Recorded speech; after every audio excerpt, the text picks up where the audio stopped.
Stargate is a Stargate. The announcement of the Stargate initiative in Abilene, Texas raises significant questions, especially given its close proximity to Dyess Air Force Base. While the project is officially described as an advanced AI development center, the strategic location near a major military installation suggests there may be deeper motives at play.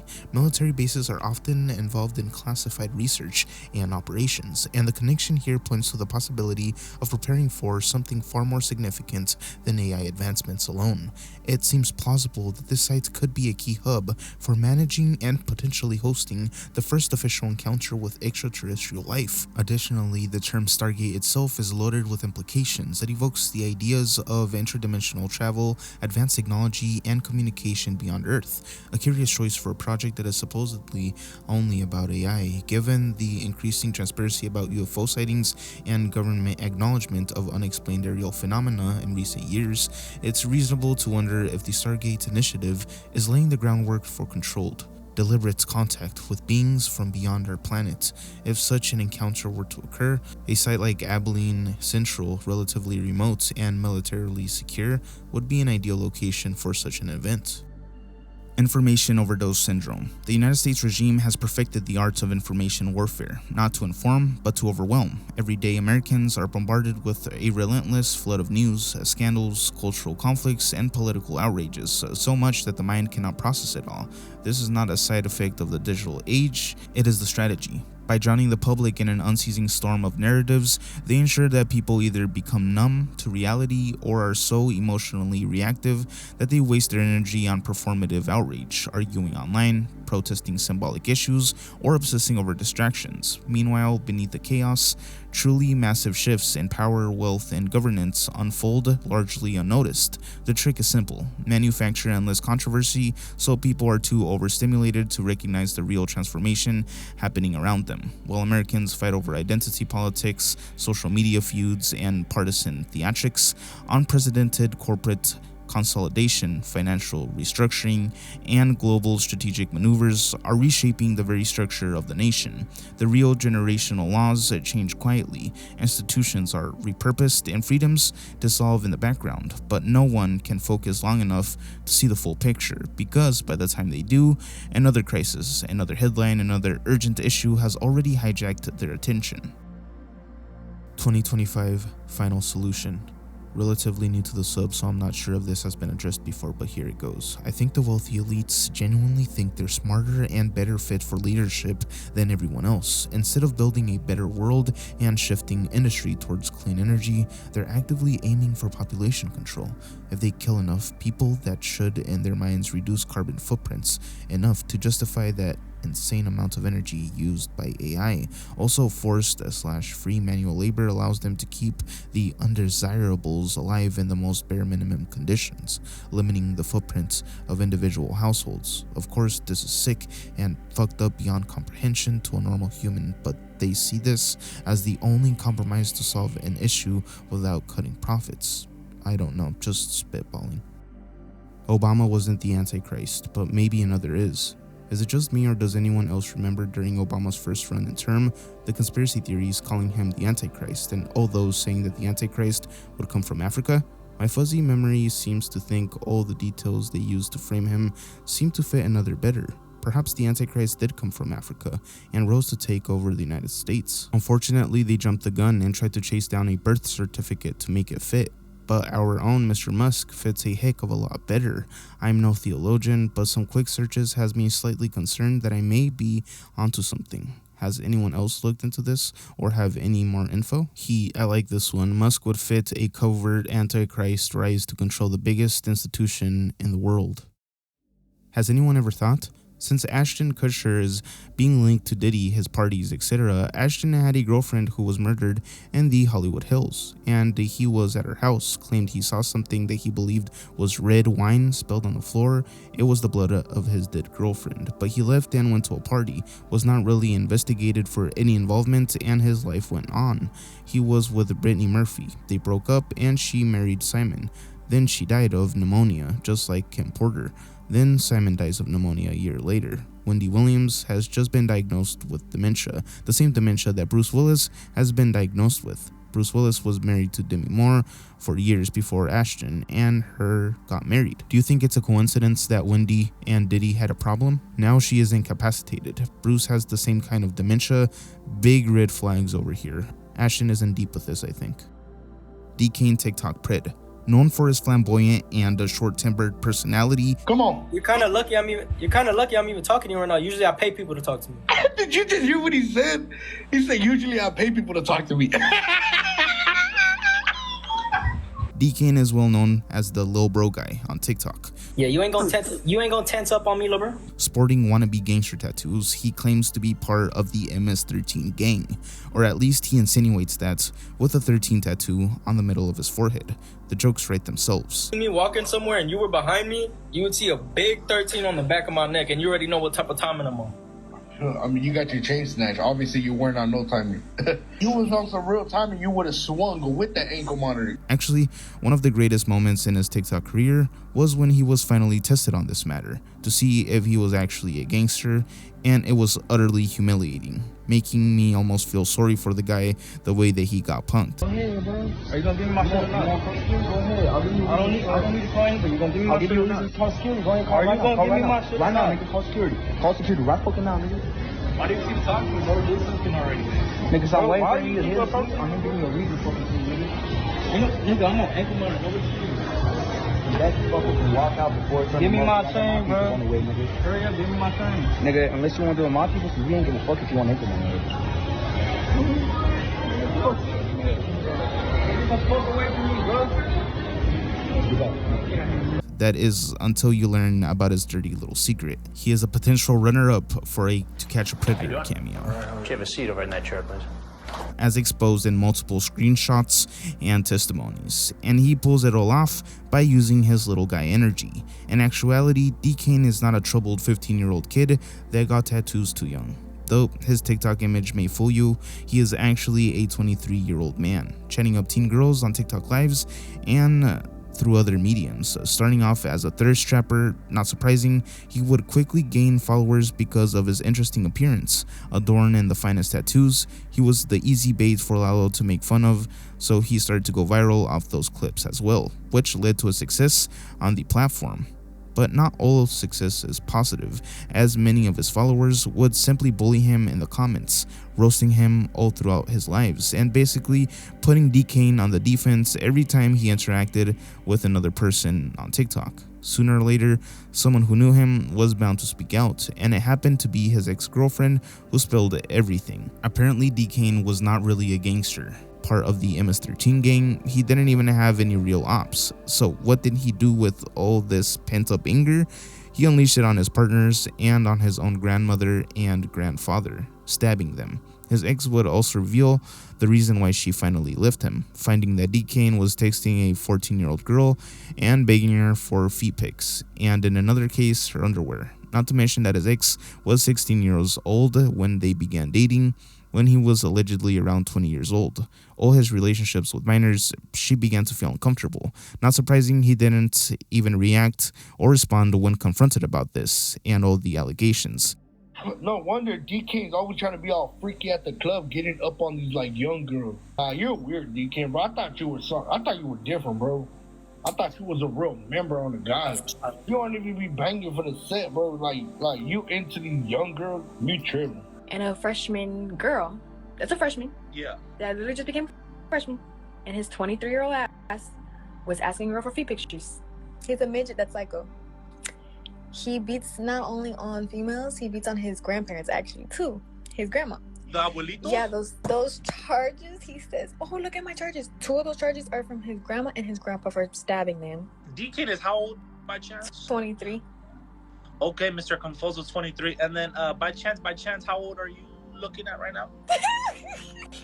Let's just put it like 17. I'm about to be 18. So in other words, he pre-ordered you. Sure. Drake trafficking theory. Okay, this is something I've had on my mind for a while now, ever since the Drake and Kendrick beef, and there have been other posts on this, but it has not reached the light yet. Mind you, I'm a huge fan of both of them, but I cannot enjoy Drake the same as I used to after the whole rap community turned on him. Drake basically got publicly humiliated, but I'm not here to talk about that. I have substantial evidence that leads me to believe that Drake has been trafficking. Starting off, I've watched a fair share of porn in my life, not proud, and about 3 years ago, I stumbled upon a channel known as Casting Couch HD. Basically, a model would show up for a photo shoot off an ad. They are usually very young and are new on the scene. In every single video, the guy always says that he works with a very famous rapper, and they're looking for girls to be in a music video and hang out with the artist backstage. Whenever the girl asks who the rapper is, or the guy mentions him, it is always covered up, but I can guarantee that he is saying Drake. The girls' eyes glow up whenever they hear that name, and if you go to the specific moments in the video, you can see the girl's voice mouthing, "Will Drake like this?" I tried putting other rappers' names in there that are pronounced the same, Diddy, Future, Gunna, and so many others, but nothing sounded as coherent and consistent as Drake.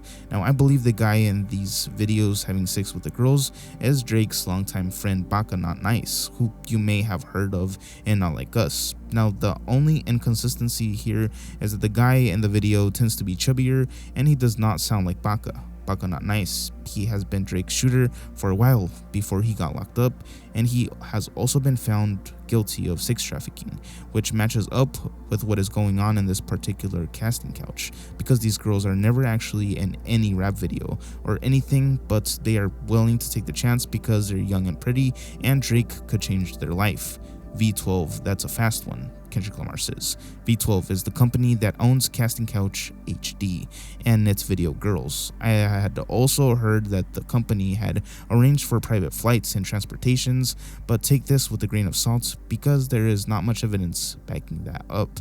Lastly, it is a known fact that when Drake goes on tour, he sends his entourage out to find girls for them to F, and then whichever one the crew likes best, they will bring to Drake. Lastly, my most important piece of evidence, there has only been one girl in the channel's history that people were able to find on social media. The P video that she shot for the company was titled something like "Hottie with an Hourglass Body." If you decided to look it up, just search Casting Couch Hourglass and you will see her. No other girls have ever been found on the site's social media. It is very exclusive. You will not find a mainstream porn star ever. In the video, she clearly mouths Drake, and they did a horrible job editing it out. The guy, who I believe is Baka Not Nice, I could be mistaken here, says throughout the video, with the name censored, Drake is going to really like this. Tell Drake what you're doing on camera, where it gets wicked. I put the girl's IG below. One of her story highlights shows her at Drake's concert. She's at the very front row with $700 tickets. Skipski on IG just wanted to get this off my chest. Was a good read. Thanks for sharing. Have you ever watched the TV show Atlanta? There's an episode titled Champagne Papi that basically dry snitches on Drake about this as well. Cecot. This is a well-known prison system in the country of El Salvador, holding what are supposed to be gang members and criminals. It is often referred to as an example of human rights violations around the world, as the conditions are horrible and are often compared to concentration camps, as they cram people together in order to save space and money. Though Cecot takes it a step further by being the ultimate big brother, all-seeing eye, and implementing technology to better control the prison population. At this moment, many would scoff at the idea that they are being abused. They have access to food and water. After all they have to do is serve their time, right? Someone needs to pay for all this. Let's put them to work, said the president of El Salvador. He saw an opportunity and took it at the expense of innocent people that have no access to resources in order to legally fight back and prove their innocence. Instead, they take who they take, regardless if they have evidence. And sure, they may take a guilty person every once in a while, but who is it at the expense of? And is it worth it to put multiple people in prison for life and slavery for a crime they never committed? Entering the prison, you get reactions like this. Once you see the amount of people in the cells, it smells like hopelessness. Another evidence of this occurring is the existence of daily goals, which each officer has to meet in order to avoid being blackmailed, leading to many false arrests in order to complete a quota, which is violating people's human rights.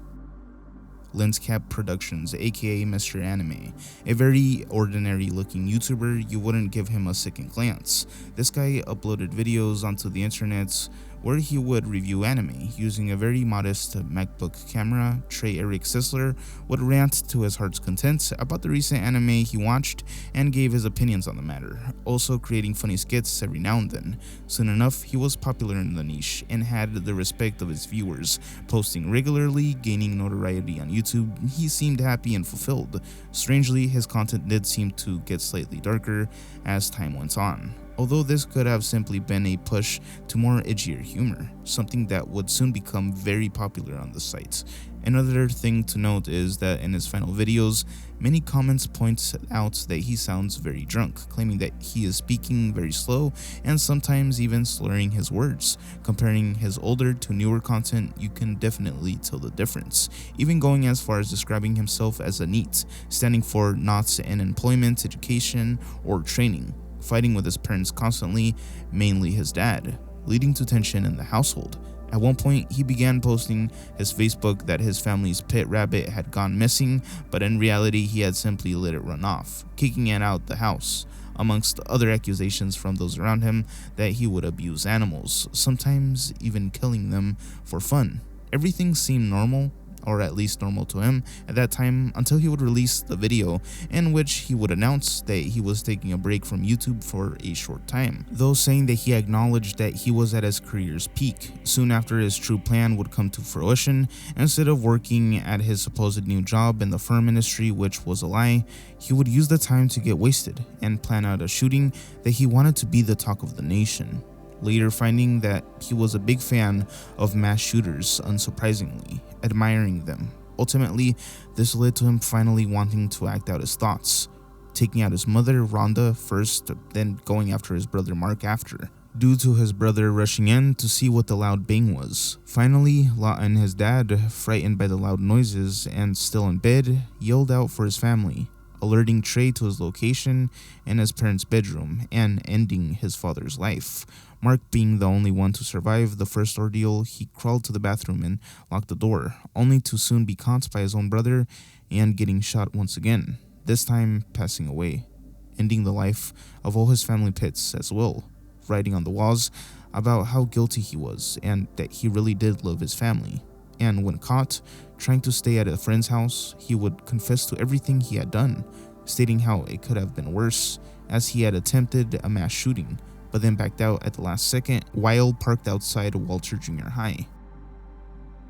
There's gotta be human clones we don't know about. Nobody's gonna tell me we were able to clone a sheep in 1996, kept cloning cats, dogs, horses, mules, rabbits, and rats, and lately a ferret, and we haven't had any more advances since 30 plus years. The fact that there's most probably underground human experiments about it and could be used for anything is worrying. Yes, a sheep body is way less complicated than a human body, but in 20 years with all this technology, plus the advanced technology some people may have access to, they have to at least try to do it on people for medical reasons. There's have to have been a clone baby before, but I don't mean it like that. I mean the cloning of people as a farming way to replace or silent controversial polemic people. Sudden changes in personality and weird behavior in people who were into shady stuff almost always feel like they were switched with someone else, if I'm being honest. I mean, cloning for that kind of stuff. Now, you're supposed to not be allowed to clone people for any reason, not even medical, or so since 2016, I think, but I don't believe a second experiment and tests about it have stopped. I must agree that such research subjects were in the past more public. Today's silence on the cloning topic makes me believe that there's some crazy stuff going on. I recall a few years ago seeing that a Chinese female doctor has successfully reproduced the 6 month of human utero in a pod mixed with goat placenta, but that she was prohibited to finish the study because of its ethics, and no one has heard about her afterwards. That is also something that makes me believe even more. After 2016, I think cloning babies or people for medical reasons even was supposed to have stopped, but I don't believe a second people who have decided that their studies and hard work for it would just give it up. I think it's mostly because of the moral behind it and how human experiments are now supposed to not be a thing. Barbara Morgan. Barbara Morgan was a NASA astronaut working as a backup to Krista McAuliffe for the 1986 mission of the Space Shuttle Challenger, set to leave Earth on January 28, 1986. As Barbara watched in glee on video showing her reaction, the Space Shuttle exploded 73 seconds into its flight, taking the lives of all 7 crew members on board. All this happened as Barbara Morgan watched what could have been her fate. Mouth wide open, she was in shock.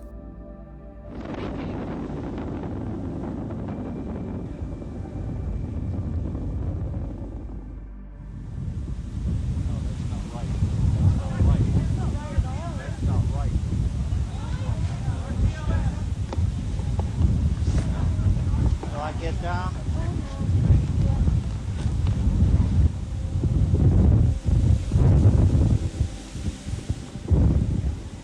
They're purposely shutting down social media. Yes, social media can be utter effery, but for the most part, it's the first time in history we've been able to speak to other people in the world at the touch of our fingertips. Hell, even anyone who reads or responds to this will very likely be from some far off country to my own. Twitter was the biggest news source that wasn't dominated by the small few. Facebook/Meta, while pretty grim, was still a source of making friends with people from near and far.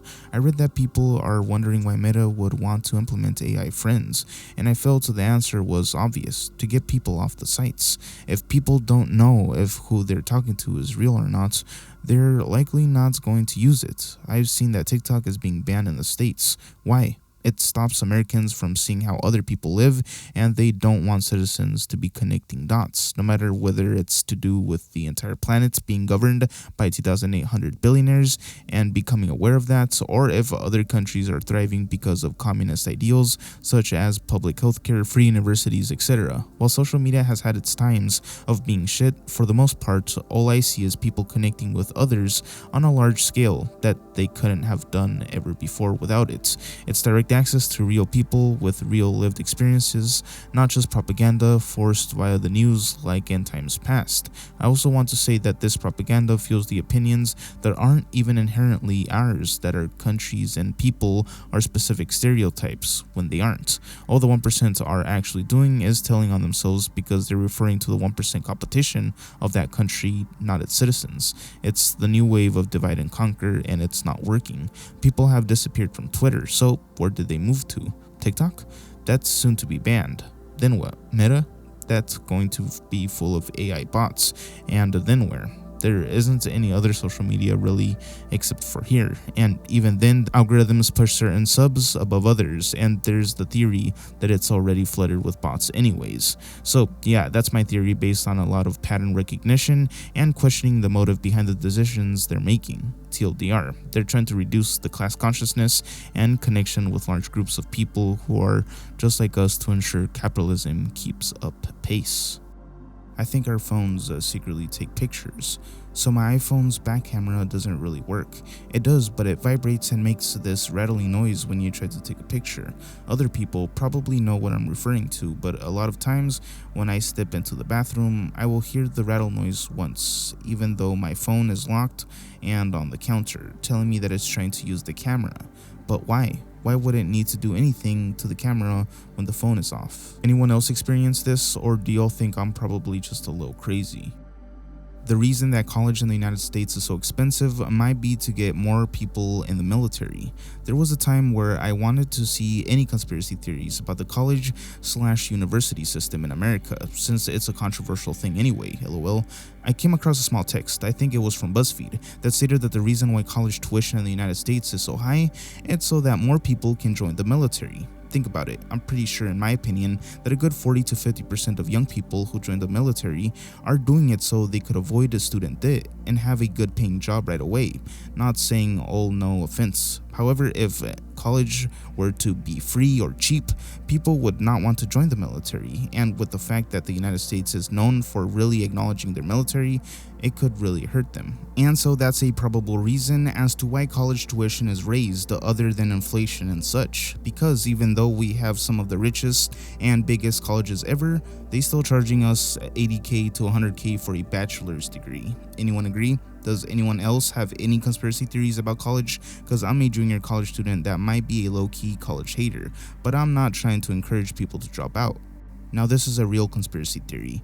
I personally think colleges are so expensive because of how laws around the student loans work, namely that you can't erase student loan debts through bankruptcy. Incentivizing loan providers to give loans to everyone, no risk debt structure equals eternal profit, which incentivizes college to hire tons of useless administrators, which drives an increased cost in tuition. I would not be surprised if pro-military industrial complex lobbyists helped to make those students' loan laws. Was Sears run out of business to support Amazon's dominance? Sears was one good CEO away from being a serious competitor to Amazon. 60 years ago, they had the infrastructure that Amazon is just now growing. I'm a little surprised that Amazon hasn't yet taken over the empty retail space. I live in a pretty major metro area, and many of our former Sears stores are still laying dormant. They could resurrect service merchandise at the same time, have a small customer-facing area, or even some retail space to sell damaged goods, and then use the warehouse and auto center to operate a small fleet of delivery vehicles. I know the basic story that the last owner did by it to run it out of business. Did he/does he own a stake in Amazon? Sears had the catalog business, but they didn't do anything to make it better, faster, or cheaper. Amazon came around and had big ideas like free fast shipping. Sears just sat around living off their infrastructure and did nothing to improve it. Yep, they had a chance to be a pseudo-Amazon, much like Blockbuster had a chance to be a quasi-Netflix. Would they have succeeded the same? Who knows, but they had the infrastructure and warehouse space to make it work in theory. In theory is the operative phrase here. Who is trying to kill you with microplastics? Microplastics are in your family jewels, human blood, placentas, and breast milk. Microplastics have been shown to cause damage to human cells. They decrease sperm count and increase sperm deformities. People with microplastics in their arteries were more likely to suffer heart attack, stroke, or death in general. People with inflammatory bowel disease have higher concentrations of microplastics in their feces. They're in beer, cola, and drinking water, and vegetables and fruits, and fast food and organic food. It didn't used to be this way. Talk to older people. They will tell you of a time not too long ago, not more than 50 years ago or so, when everything was not plastic, when soda and other beverage bottles were not just recycled, they were reused, returned for deposit, washed, and reused over and over with little environmental impact. Milk was delivered to your door by the milkman in glass bottles, and the empty bottles were picked up and returned to be rewashed and reused. Beer would be delivered to your door by a beer distributor, and they would pick up the empty beer bottles to be rewashed and refilled. Soda vending machines had wooden cases next to them, where everyone would put the glass empties to be returned to the bottler to be washed and refilled. You can see this in old photos. The wooden cases were reused over and over. No waste. What happened? Do a quick online review of the literature on plastic pollution. It isn't quite flying under the radar, but considering the fact that it is contributing more and more to the slow boil public health crisis, why aren't more alarm bells going off? Especially when reusable, non-recyclable, reusable glass technology was widely used and accepted in recent memory. What happened? In light of the clear and present danger of microplastics, we are continuing to use them with no outcry from the vaccine or mask or big pharma conspiracists who pretend to be concerned about public health, unless that was just BS to cover a political agenda. Who's behind this conspiracy against humans? Is it the collective unconscious of nature, Mother Nature, engineering revenge on an out-of-control human population, the Eritrean Liberation Front, the justified ancient of Mumu, the legend of dynamic discord? Who is behind this, and what are their goals? Kanye plus Elon collaboration? Just had a wild thought / conspiracy theory. Warning, I have no solid evidence. This is purely based off smoking and a beer. What if the only reason Kanye is going on a blatant Nazi tirade recently on Twitter, also known as X, is because he was either paid or collaborated with Elon to be the scapegoat and take the heat off of him, with the media for doing a Nazi salute at the inauguration. I only say this because ever since Kanye has gotten comfortable sharing his thoughts online and selling Nazi t-shirts on his website, I have seen zero posts or people talking about Elon doing a Nazi salute twice on national television. It's like he was replaced with the next and worst thing, yay, and is now able to disappear again to focus on gaining political power. I know Kanye has displayed anti-Semitic sentiments in the past, but the timing on this is insane. Just wait till conspiracy theorists realize that they were a part of a conspiracy to use conspiracy theorists to spread disinformation via conspiracy theories so that dark MAGA could replace Trump with a techno dictatorship.